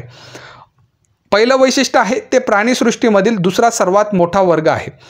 मोलुस्काबद्दल तुम्हाला इयत्ता 10वीच्या पुस्तकामध्ये प्राण्यांचं वर्गीकरण आहे त्याच्यामध्ये डायरेक्टली पाहायला भेटेल. दुसरा पॉईंट पहा, हा प्राण्यांमधील दुसरा सर्वात मोठा संघ आहे दिलेला आहे. म्हणजे हे जे स्टेटमेंट आहे ते तुमचं बरोबर आहे. ब जे आहे सर्वसाधारणपणे ते द्विपक्षीय सममितीय असतात. ओके, मग याचं जे रेफरन्स आहे ते आहे का, तर पहा चौथा जो पॉईंट आहे, सर्वांचे शरीर हे द्विपार्श्व सममिती दाखवते, लिहिलेलं आहे 10वीच्या पुस्तकामध्ये. पुढचं आहे ते फक्त जमिनीवरच राहतात. तर असं काही नाही, ते फक्त जमिनीवरच राहणार आहेत का, असं अजिबात नाही. ते प्राणी जलचर असतात किंवा भूचर असतात, दोघे टाईपचे ते प्राणी असणार आहेत. म्हणजे क जे आहे ते तुमचं चुकलेलं आहे. त्यांना मांसल पाय असतात. एक्झाम्पलमध्ये आपण ऑक्टोपस पाहिलेला होता आणि त्यांचा जो मूवमेंट होती एका जागेवरून दुसऱ्यावर जागेवर जाण्यासाठी, तर त्यांना जे पाय होते ते मांसल त्यांचे पाय असणार आहेत. म्हणून त्यांना मृदुकाय म्हणतात, कारण की त्यांचं जे शरीर असतं ते एकदम मऊ असतं, बुडबुडीत असतं, म्हणून त्यांना मृदुकाय असं म्हटलं जातं. गोगलगायचे पायसुद्धा जर तुम्ही पाहिले, हे एक्झाम्पल आहेत, तर या गोगलगायचे पायसुद्धा तुम्हाला मांसल पाय तुम्हाला पाहायला भेटतील. तर वरीलपैकी कोणते विधानं बरोबर आहेत. आता आपण पाहिलं की अ बरोबर आहे, तुमचं ब बरोबर आहे, क जे आहे ते तुमचं रॉंग आहे आणि ड जे आहे ते तुमचं बरोबर आहे. उत्तर येणार आहे अ, ब आणि ड. तर अ, ब, ड हे त्याचं आन्सर असणार आहे. पुढच्या प्रश्नाकडे जाऊया. 55वा जो राज्यसेवा 2016ला विचारला गेलेला होता. डबक्यातील गुडगुडीत वाटोळ्या दगडाचे आपण जर निरीक्षण केले तर ते आपणास कसं वाटतं. आता डबक्यामध्ये डबकं आहे आणि या डबक्यामध्ये जर दगडं आहेत तर तुम्ही इथून पाहत आहात तर ते तुम्हाला कसे दिसतील. तर जेव्हा 10वीच्या पुस्तकामध्ये प्रकाशाचे अपवर्तन आपण जेव्हा शिकतो आणि प्रकाशाचं अपवर्तन ते जेव्हा तुम्हाला शिकवत असतात, आपण लेक्चरमध्ये काय होतं, एका पाण्याच्या ग्लासमध्ये एक पाण्याचा ग्लास होता, त्याच्यामध्ये तुम्ही एक कांडी टाकलेली होती, एक पेन टाकलेला होता, पेन तुटल्याचा भास व्हायचा. त्याच पद्धतीने डबक्यामध्ये जर असे दगड ठेवलेले असतील तर तुम्ही जेव्हा इकडून पाहत असणार तेव्हा तुम्हाला ते कसे वाटतात. ऑप्शन 1 आहे पाण्यामध्ये खरोखरच्या खोलीपेक्षा जास्त खोल दिसतं, असं अजिबात होत नाही. रेग्युलर निरीक्षण पहा, आहे त्याच खोलीवर वाटेल. तर प्रकाशाचं तिथं परावर्तन तुम्हाला अपवर्तन पाहायला भेटतं, तर तेव्हा या गोष्टी होणार नाहीत. पृष्ठभागाजवळ प्रत्यक्ष असल्यासारखं वाटेल का, तर आणि अदृश्य वाटेल. असे 4 ऑप्शन तुम्हाला दिलेले आहेत. तर याचं जे उत्तर येणार आहे ते तुम्हाला पृष्ठभागाजवळ प्रत्यक्ष असल्यासारखं वाटेल, वरती आलेल्यासारखं ते तुम्हाला वाटणार आहे. उत्तर असेल तुमचं ऑप्शन नंबर 3. राज्यसेवा 2016चा पूर्वपरीक्षेचा हा प्रश्न होता. पुन्हा एकदा राज्यसेवा 2016च्या पूर्वपरीक्षेमध्ये अजून एक प्रश्न विचारलेला होता जो 45 नंबरवर होता. एक वस्तू निर्वात पोकळीतून गुरुत्वाकर्षण क्रियेअंतर्गत मुक्तपणे खाली पडत आहे. काय आहे हे नेमका प्रश्न काय आहे. एक वस्तू आहे आणि निर्वात पोकळीमधून गुरुत्वाकर्षण क्रियेअंतर्गत मुक्तपणे खाली पडत आहे. हे पूर्ण स्टेटमेंट ग्रॅव्हिटेशनला तुम्हाला घेऊन जातं आणि ग्रॅव्हिटेशनमध्ये जेव्हा आपण फ्री फॉल फ्री फॉल किंवा मुक्त पतनची कन्सेप्ट आपण जेव्हा शिकतो तेव्हा आपण बोलत असतो की फ्री फॉलमध्ये फक्त आणि फक्त गुरुत्वीय बल लागत असतं आणि फ्री फॉल कुठं होणार आहे, तर फक्त आणि फक्त ती निर्वात पोकळीमध्ये होणार आहे. अशा प्रकारच्या क्रियेमध्ये खालीलपैकी कोणत्या बाबी स्थिर राहतात. ऑप्शन 1 आहे गतिज ऊर्जा, ऑप्शन 2 आहे स्थितीज ऊर्जा, ऑप्शन सी आहे संपूर्ण यांत्रिक ऊर्जा आणि संपूर्ण एकरेखीय संवेग हा ऑप्शन 4 आहे. याच्यामध्ये एक गोष्ट आपण फ्री फॉलमध्ये पाहतो की जी टोटल कायनेटिक एनर्जी आहे, संपूर्ण यांत्रिक ऊर्जा आहे, ती त्याच्यामध्ये कॉन्स्टंट राहत असते, स्थिर राहत असते. मुक्तपतनमध्ये आपण ऑलरेडी पाहिलेलं आहे. इयत्ता 10वीच्या गुरुत्वाकर्षण भाग 1 मध्ये मुक्तपतनच्या कन्सेप्टमध्ये या सर्व गोष्टी दिलेल्या आहेत. कारण की मुक्तपतनवर आतापर्यंत राज्यसेवेमध्ये 2 ते 3 प्रश्न विचारलेले आहेत.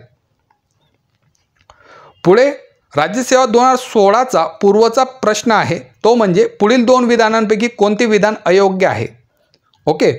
56वा प्रश्न आहे. ऑप्शन अ जे स्टेटमेंट आहे 1 म्हणजे अणुअंक म्हणजे अणुकेंद्रकातील एकूण प्रोटॉनची संख्या. ब जे आहे अणुवस्तुमान म्हणजे अणुकेंद्रकातील एकूण प्रोटॉन्स व न्यूट्रॉनची संख्या. तर यांच्यापैकी अयोग्य कोणता आहे? अणुअंक काय असतो?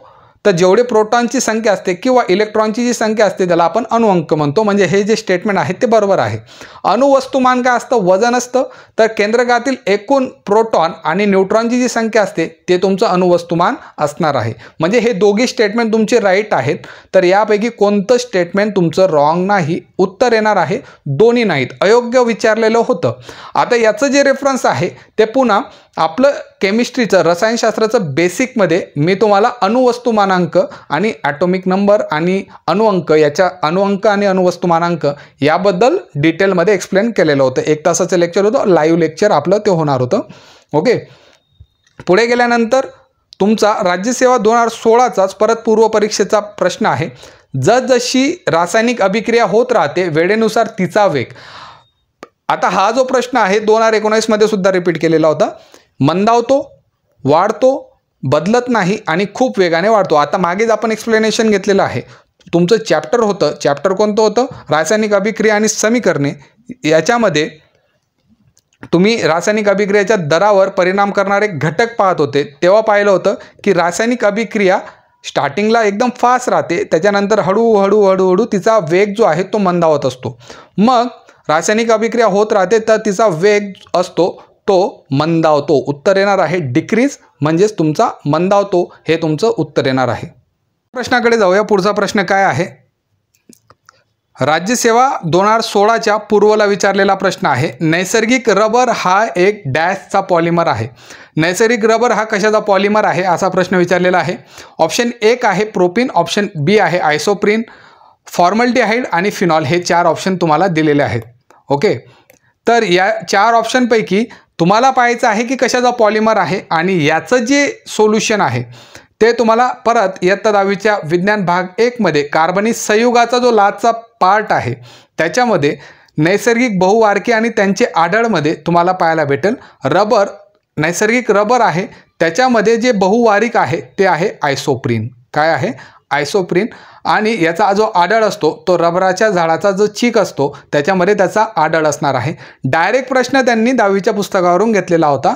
तर इतकं बारीक तुम्हाला आरोग्यसेवकसाठी सुद्धा पाहायचं आहे. नैसर्गिक रबरचा पॉलिमर आहे आयसोप्रीन. ओके, बाकीचं जर पाहिलं तर प्रथिने अल्फा अमिनो ॲसिड असतो, स्नायू केस विकर हे तुम्ही पाहिलंच होतं.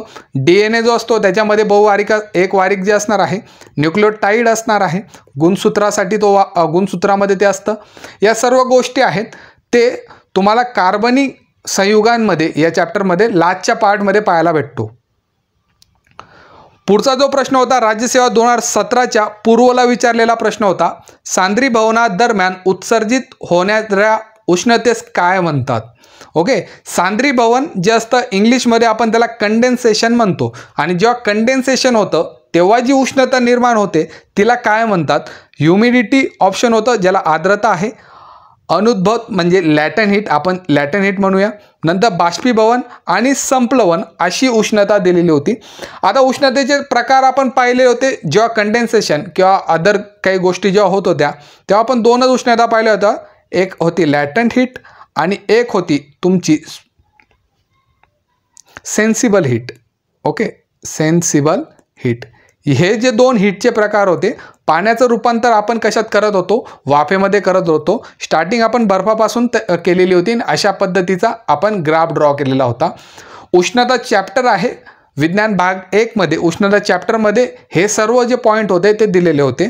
मग जेव्हा तुमचं कंडेन्सेशन होतं, कंडेन्सेशन होत असताना तुम्ही जी हीट पाहतात ती असते तुमची लॅटंट हीट. ती कोणती असणार आहे? Latent heat. आणि उत्तर येणार आहे तुमचं लॅटंट हीट. पुढचं पहा, राज्यसेवा 2017चा पूर्वच्या प्रश्नपत्रिकेमधला हा प्रश्न आहे. वृषण किंवा वृष्ण हे साधारणतः कधी अंडकोशामध्ये उतरतात? ओके, 6 महिन्यामध्ये, त्याच्यानंतर जन्माच्या वेळेस, त्याच्यानंतर 3 महिन्या जन्मानंतर किंवा किशोर अवस्थेत. तर जे टेस्टिस आहेत ते अंडकोशामध्ये कधी उतरतात? डायरेक्ट रेफरन्स तुम्हाला इयत्ता 10वीच्या पुस्तकामध्ये भेटणार नाही. परंतु इयत्ता 10वीच्या पुस्तकामध्ये जेव्हा मानवी प्रजनन संस्था तुम्ही शिकतात तेव्हा एका टाईमला जेव्हा अंडकोशामध्ये कधी प्रवेश करतात हे 11वीमध्ये शिकवलं जातं आणि आपण बोलताना बोलतो की जन्माच्या वेळेसच ते वृषण जे आहेत ते अंडकोशामध्ये प्रवेश करत असतात. ओके. मानवी पुरुष प्रजनन संस्था हे तुम्हाला सुद्धा सजीवातील जीवन प्रक्रियेच्या चॅप्टरमध्ये दिलेलं आहे.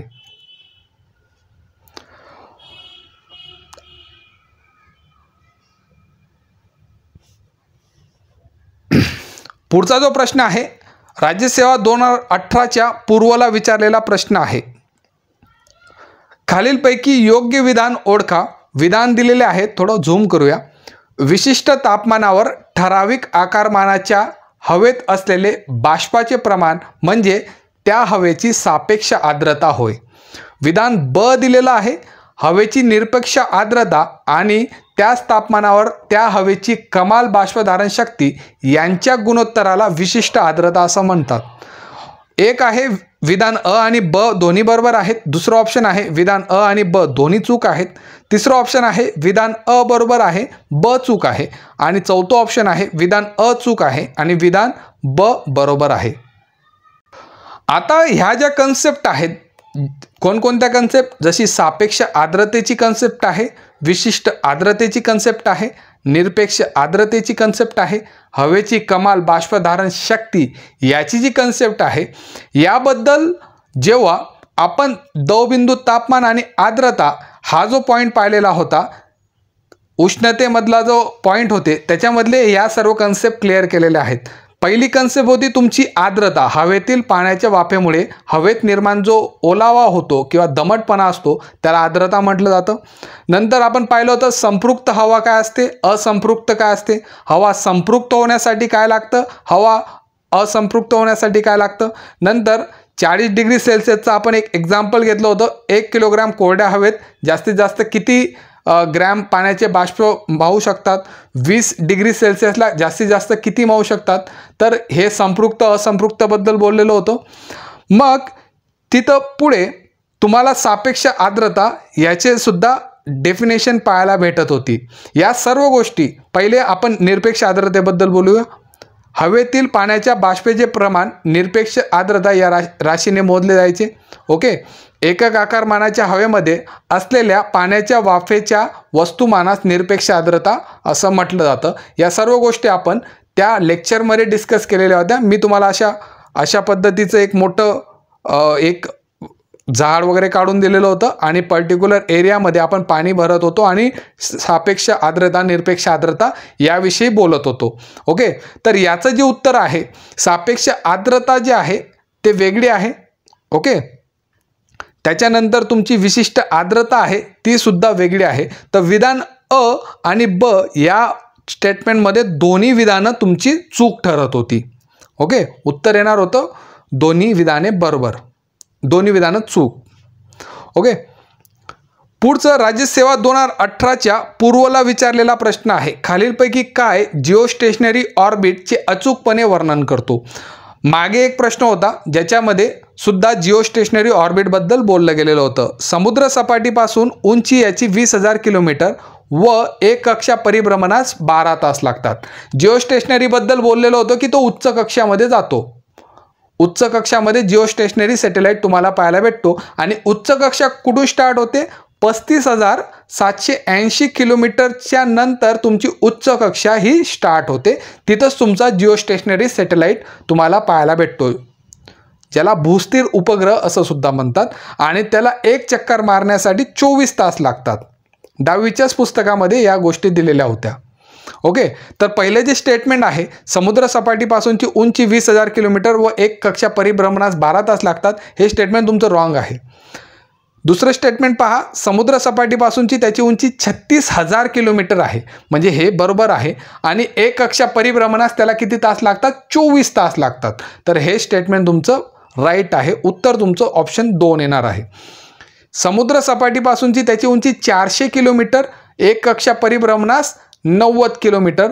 तर तुम्ही आता कमेंट बॉक्समध्ये सांगा की हे जे तिसरं स्टेटमेंट त्यांनी दिलेलं आहे, समुद्र सपाटीपासून उंची 400 किलोमीटर, कक्षा परिभ्रमणास 90 मिनिटं लागतात, तर हे ते कोणत्या सॅटेलाइटबद्दल बोलत आहात. ओके, कमेंटमध्ये याचं उत्तर द्या. हे आपण ऑलरेडी डिस्कस केलेलं आहे. तिघी कक्षा आपण जेव्हा बोलत होतो 3 कक्षांबद्दल, तेव्हा सगळ्यात खालची, मधली आणि वरची याबद्दल जेव्हा बोललो तेव्हा ह्या गोष्टी आपण डिस्कस केलेल्या होत्या. इथं मी एक्सप्लेन करत नाही, व्हिडिओ जास्त मोठा होऊन जातो. 38वा प्रश्न पहा. ज्या व्यक्तीचे सुस्पष्ट दृष्टीचे लघुत्तम अंतर 50 सेंटीमीटर आहे अशा व्यक्तीच्या चष्म्याच्या भिंगाचे नाभी अंतर काय असेल? 50 सेंटीमीटर अंतर्वक्र, 50 सेंटीमीटर बहिर्वक्र, 25 सेंटीमीटर अंतवक्र आणि 25 सेंटीमीटर बहिर्वक्र.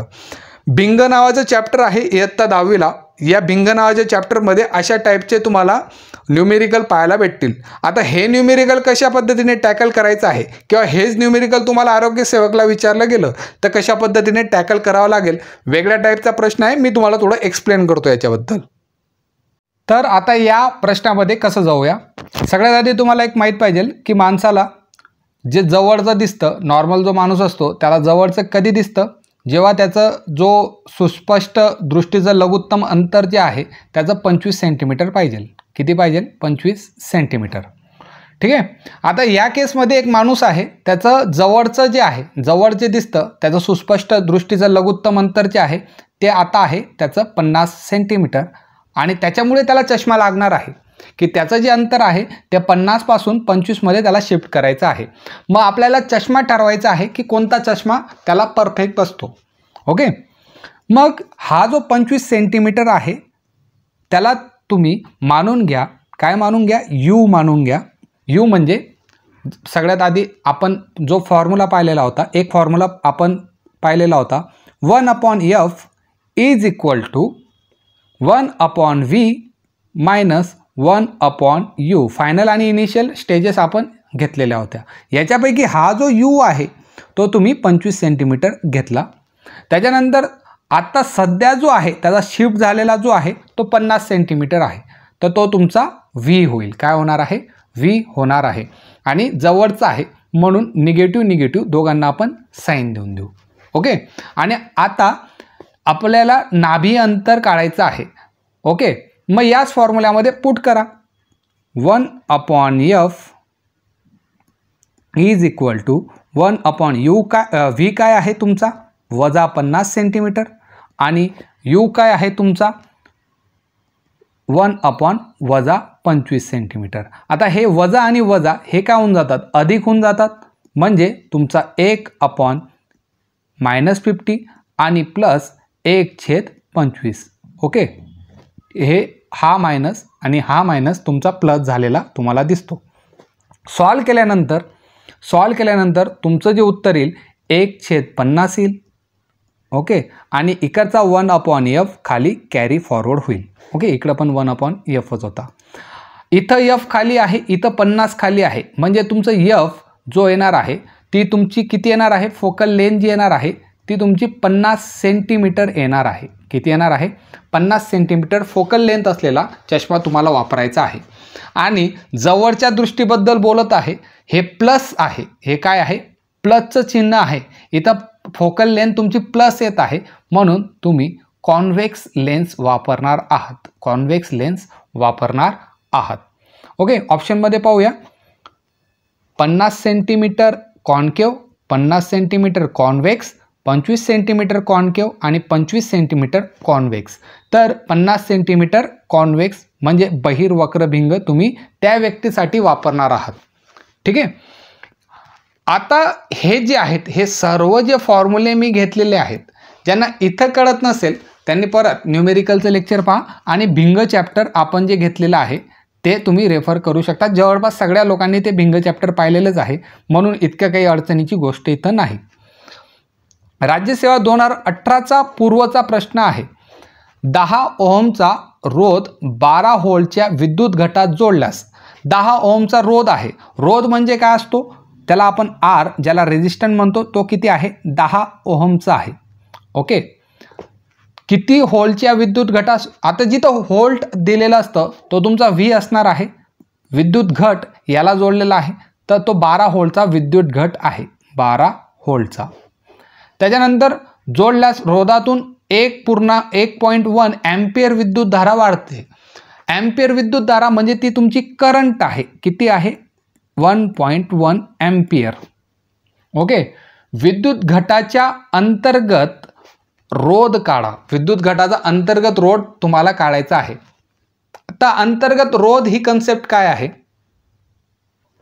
तर मग इंटरनल रेजिस्टन्स काय असतो? समजा माझ्याकडे एक सर्किट आहे, अशा पद्धतीचं एक सर्किट आहे. इथे मी एक बॅटरी लावली आणि इकडे एक मस्त रेजिस्टर लावला. ओके. हा एक तुमचा रेजिस्टर आहे ज्याला आपण आर नाव दिलं आणि या बॅटरीमधून तुमचा करंट फ्लो होत आहे आणि हा तुमचा व्होल्टेज आहे जो तुम्हाला 12 व्होल्ट दिलेला आहे. ओके. रेजिस्टन्ससुद्धा तुम्हाला दिलेला आहे. किती दिलेला आहे रेजिस्टन्स? रेजिस्टन्स तुम्हाला 10 ओमचा दिलेला आहे. 10 ओहमचा दिलेला आहे आणि करंटसुद्धा दिलेला आहे. करंट तुमचा 1.1 दिलेला आहे. आता या पूर्ण हे तुमचं आयडियल सर्किट असतं. आयडियल सर्किट म्हणजे काय असतं? काहीच इथं सगळं चांगल्या गोष्टी होतात, एकही वाईट गोष्ट होणार नाही, त्याला आयडियल सर्किट म्हणतं. म्हणजे तुमची वायर एकदम प्युअर हवी. ही जी वायर मी कनेक्ट केली ना, ही वायर, ह्या ज्या वायरी आहेत ते एकदम प्युअर असेल. परंतु काय असेल ओरिजिनलमध्ये तुमच्याकडे अशी एकदम प्युअर वायर आहे का? नाही. जगात कोणतीच वायर प्युअर राहणार नाही. काही जे करंट असेल, काही जे रेजिस्टन्स असेल या वायरीमध्ये असेल. ओके. तसंच या बॅटरीमध्ये सुद्धा काहीतरी तुमचा रेजिस्टन्स निर्माण असतो, काहीतरी रेजिस्टन्स तिथं निर्माण असतो. जनरली आपण या वायरच्या रेजिस्टन्सबद्दलच बोलूया. जो रेजिस्टन्स म्हणजे तुमचा जो रोध आहे तो काही रोध तुमची वायर देईल आणि काही रेजिस्टर तुमचे देईल. रेजिस्टर तुम्हाला ऑलरेडी दिलेला आहे 10 ओमचा.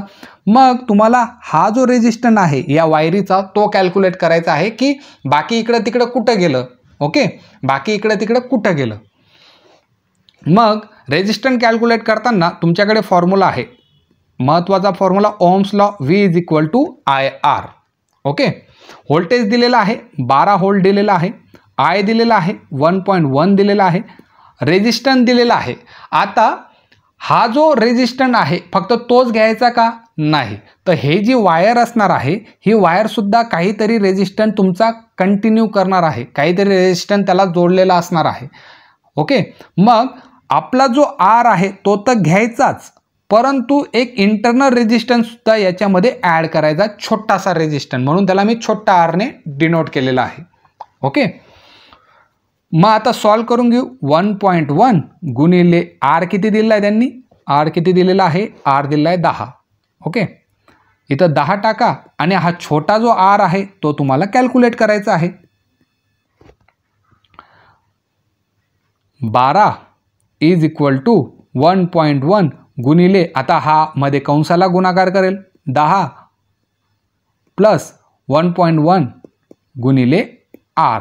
आणि याला जर तुम्ही सॉल्व केलं, तेव्हा तुमचं आरचं उत्तर येणार आहे 0.91 ओहम. 0.91 ओहम तुमचं उत्तर येईल. तुम्ही सॉल्व करून घ्या. इथं आपल्याला टाईम नसल्यामुळे आपण ते करतो. तर उत्तर येणार आहे 0.91 ओहम. इंटरनल रेजिस्टन्सची कन्सेप्ट समजली. तुम्ही रेजिस्टर तर जोडलाच, परंतु बाकीचा जो अदर रेजिस्टन्स आहे तो तुम्हाला कॅल्क्युलेट करायचा आहे. पुढचा जो प्रश्न आहे राज्यसेवा 2018च्या पूर्वला विचारलेला प्रश्न आहे. प्रश्न क्रमांक 46 होता. खालीलपैकी कोणती थेरीज किंवा सिद्धांत जीवन उत्क्रांतीशी संबंधित आहेत? अ आहे नैसर्गिक निवडीचा सिद्धांत, ब आहे उत्परिवर्तन उत्क्रांतीचा सिद्धांत, क आहे वारसा वर्ण गुणधर्म सिद्धांत आणि ड आहे वियोग सिद्धांत. आता जीवन उत्क्रांती याच्याबद्दल आपण इयत्ता 10वीचं जे पुस्तक आहे त्याचं पहिलं जे चॅप्टर आहे अनुवांशिकता आणि उत्क्रांती याच्यामध्ये आपण शिकलेलोच होतो. तर त्याच्यामध्ये नैसर्गिक निवडीचा सिद्धांत, उत्परिवर्तन उत्क्रांतीचा सिद्धांत याबद्दल थोडंफार इन्फॉर्मेशन दिलेली आहेत. उरलेले जे 2 आहेत क आणि ड, हे जे ऑप्शन आहेत ते जनरली तुम्हाला 11वी आणि 12वीच्या पुस्तकामध्ये वारसा वर्ण गुणधर्म सिद्धांत दिलेला आहे. ड जो आहे तो उत्क्रांतीशी संबंधित नाही. याचं उत्तर जे येणार आहे पहिलं अ, त्याच्यानंतर ब आणि त्याच्यानंतर जो क आहे म्हणजे तुमचं ऑप्शन नंबर 2 आहे, हे तुमचं लाईफ थेरीज जे असतात उत्क्रांतीच्या बाबतीत जे सिद्धांत असतील त्याबद्दल दिलेले होते.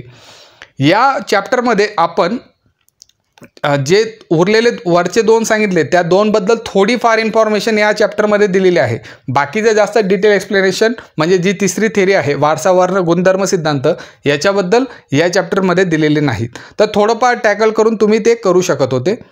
नंतर पुढचं पहा 49वा सेम कन्सेप्ट आहे. ग्रेगर मेंडले यांना जनुकशास्त्राचे जनक असे संबोधले जाते, कारण त्यांनी प्रथम अनुवंशिकतेचा सिद्धांत मांडला होता. जसं आपण मागच्या एका क्वेश्चनमध्ये बोललो की ग्रेगर मेंडले यांनी अनुशास्त्र जे होतं त्याचा पहिला सिद्धांत जो होता तो मांडला होता. त्यांचे प्रयोगशाळेतील संशोधन सामग्री कोणती होती? अ आहे फ्रूट फ्लाय, ब आहे ब्रेड मोल्ड, क आहे वाटाण्याचे झाड आणि 4 आहे रेसूस माकड.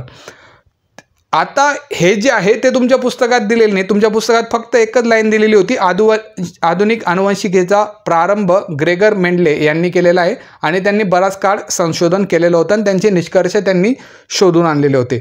परंतु जर तुम्ही गाईडमध्ये गेले, याचं जे गाईड मी प्रोव्हाइड केलेलं होतं ॲपमध्ये, तर त्याच्यामध्ये तुम्हाला पाहायला भेटेल की त्यांचा जो प्रयोग होता तो दिलेला होता. तर त्या प्रयोगामध्ये वाटाण्याचे झाडवर त्यांनी तो प्रयोग केलेला होता. त्यांनी एक्स्ट्रा इन्फॉर्मेशन म्हणून वाटाण्याचे झाडचं एक्सप्लेनेशन त्या पुस्तकात दिलेलं होतं. राज्यसेवा 2018चा हा प्रश्न आहे पूर्वपरीक्षेत आणि उत्तर येणार आहे तुमचं वाटाण्याचं झाड, की त्यांनी अनुवांशिकतेबद्दल वाटाण्याचं झाड याच्यावर प्रयोग केलेला होता. तर तुम्हाला एक पॅटर्न समजून गेलेला असेल की कोणते जे प्रश्न आहेत ते तुम्हाला विचारले जातात किंवा कशा पद्धतीने ते फोकस केले जातात. आता शेवटचे 2 प्रश्न आहेत, हे सुद्धा तुमच्या राज्यसेवेच्या पेपरामध्ये विचारलेले आहेत आणि एकदम सिंपल प्रश्न आहेत. नैसर्गिक वायूमध्ये डॅशचे प्रमाण मुख्यत्व करून असते. नैसर्गिक वायूबद्दल कार्बनमध्ये जेव्हा शिकतो तेव्हा आपल्याला माहिती की नैसर्गिक वायूमध्ये मिथेनचे प्रमाण सर्वाधिक असणार आहे.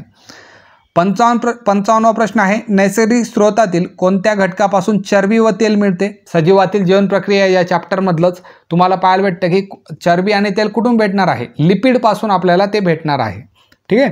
तर अशा पद्धतीने आपण राज्यसेवाचे जे प्रश्न होते त्याला इयत्ता 10वीला लिंक केले आणि 10वीच्या सिलेबसमधून कशा टाईपचे प्रश्न राज्यसेवाने काढले, त्याच टाईपचे प्रश्न जर आपल्याला विचारले गेले कशात, आपल्या आरोग्यसेवक पेपरामध्ये, तर तुमची तयारी तशी पाहिजे म्हणून आजचं लेक्चर आपण कंडक्ट केलेलं होतं. टोटल आपण 40 प्रश्न या लेक्चरमध्ये काढलेले होते.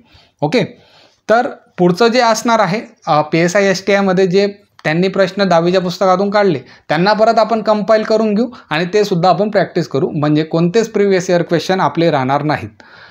चॅनलला लाईक करत राहा, सबस्क्राईब करत राहा आणि शेअर करत राहा. तुमचं जे कॉन्ट्रीब्युशन आहे चॅनलसाठी ते सर्वात जास्त असणार आहे. तर व्हिडिओ तुमच्या मित्रांनाही शेअर करून देत जा, म्हणजे आम्हाला तेवढी मदत होईल आणि फ्रीची सिरीज आहे ते आपण कंटिन्यू करू शकू.